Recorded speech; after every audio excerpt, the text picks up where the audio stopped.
Hello दोस्तों, कैसे हो आप सब।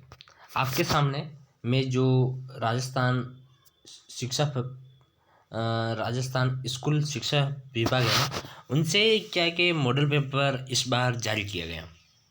मॉडल पेपर समझ सकते हैं आप, या क्वेश्चन बैंक समझ सकते हैं। जो 12th क्लास का सारी क्लास का, जो 5वीं 8वीं 10वीं और 12वीं सारी सब्जेक्ट का और सारे क्वेश्चन बैंक तैयार किए गए हैं। तो उनका एक ही उद्देश्य है कि आज कोरोना की वजह से सारे जगह डिजिटल जमाना हो चुका है और बच्चे के क्या पास होता है कि मतलब बच्चा पढ़ तो लेता है, पर क्वेश्चन बैंक क्वेश्चन किस प्रकार आएंगे उसको कुछ समझ में नहीं आता है। तो इस कारण सरकार ने क्वेश्चन और ये अपना हिंदी और अनिवार्य का है। तो आप चाहेंगे तो हम दूसरे सब्जेक्ट का भी ला देंगे। आप कमेंट कर दीजिएगा आपको पीडीएफ चाहिए, तो पीडीएफ के लिए मैं आपको एक मोबाइल नंबर दूंगा। उस मोबाइल नंबर पर आप व्हाट्सअप कर दीजिएगा, डायरेक्ट आपको वो पीडीएफ वहाँ मिल जाएगी। पर ये ध्यान रखना, मैं मोबाइल नंबर किस जगह दूंगा वो आपको पूरा वीडियो देखने पर के बाद ही पता चलेगा। और अगर आप चाहते हैं कि पीडीएफ नहीं मंगाया डायरेक्ट स्क्रीनशॉट ले लें, तो यहाँ से भी स्क्रीनशॉट ले सकते हैं। आपके 32 नंबर की आर किताब है, उनमें से क्वेश्चन पूछे जाएंगे। पहला आपके जो पद्य में हरि राय बच्चन के 2 अध्याय है। अध्याय मतलब अध्याय क्या है, पद्य है मतलब कविताएं हैं दो, जो दोनों एक ही है। फिर आलोक धनवा की पतंग वाली है। फिर कुमार नारायण की कहानी के बारने और बात सीधी थी पर। तो ये इन सारी देर का है आपको और अच्छे से।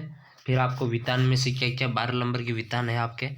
फिर विभिन्न लेखनों के माध्यम से 4 नंबर का है। अब पठित गद्यांश आएगा, पद्य और गद्य में दोनों में 100% व्याख्या भी आएगी उसकी। फिर उसके बाद अपठित गद्यांश आएगा 6 नंबर का 2। फिर निबंध आएगा आपके 5 नंबर का। पत्र आएगा 4 नंबर का। आलेख आएगा और फीचर आएगा 3 नंबर के। यह है क्या व्याकरण मतलब नॉर्मल व्याकरण जो आने वाली है 8 नंबर की आएगी। और मॉडल प्रश्न पत्र 1 और मॉडल प्रश्न पत्र 2 ये नीचे लिख रखा। और तो जैसे इसमें हरिवंश जो आत्म परिचय कविता है ना आपके, उसमें किस प्रकार के क्वेश्चन बन सकते हैं, इसमें डायरेक्ट आपके आंसर भी दे रखे, तो आप डायरेक्ट यहाँ से पढ़ सकते हैं। जैसे अब पीडीएफ क्या बहुत लंबा होने वाला है, तो मैं आपको सारी इतनी बड़ी पढ़ के नहीं बता सकता, तो आप देख सकते हैं। फिर उसके बाद दिन जल्दी जल्दी डलता है, उसके भी आंसर दे रखे हैं। फिर लघुरात्मक प्रश्न आप अब ये क्वेश्चन दे रखे हैं जैसे, तो आपको इनके आंसर ढूंढ के याद करने हैं। अगर आपने कविता का पूरा सार समझ लिया ना एक बार, तो आप जैसे दिन दिन जल्दी डलता है कविता से क्या प्रेरणा मिली, अब डाट ऐसे क्वेश्चन आ गया, तो आपको पूरी कविता का सार अपने माइंड में रखना है कि इस कविता में ये था, इस कविता में ये था, ठीक है। और उसके बाद दीर्घ लघुरात्मक, फिर वो जैसे आपको अगर सार याद है ना, तो प्रतिपाद्य स्पष्ट कीजिए मतलब सार ही लिखना है। फिर दिन जल्दी जल्दी डलता है कविता में एक और प्रकृति की वत्सलता झलकती है और दूसरी ओर कविता की उदासीनता, मतलब तो कविता दोनों तरफ चल रही है, वत्सलता भी झलकती है और दूसरी तरफ उदासी भी झलकती है। तो इस कविता का आपको कुल मिला के वो सार वाली बात ही मेन आपको ध्यान रखना है। पाठ का भी पूरा पाठ जैसे आपके भक्तिन है, तो आपको वो क्या कविता टाइप याद करना है, जैसे फिल्म देखते हो ना, देखते हो वैसे इस तरह आपको। तो ये सारे क्वेश्चन है।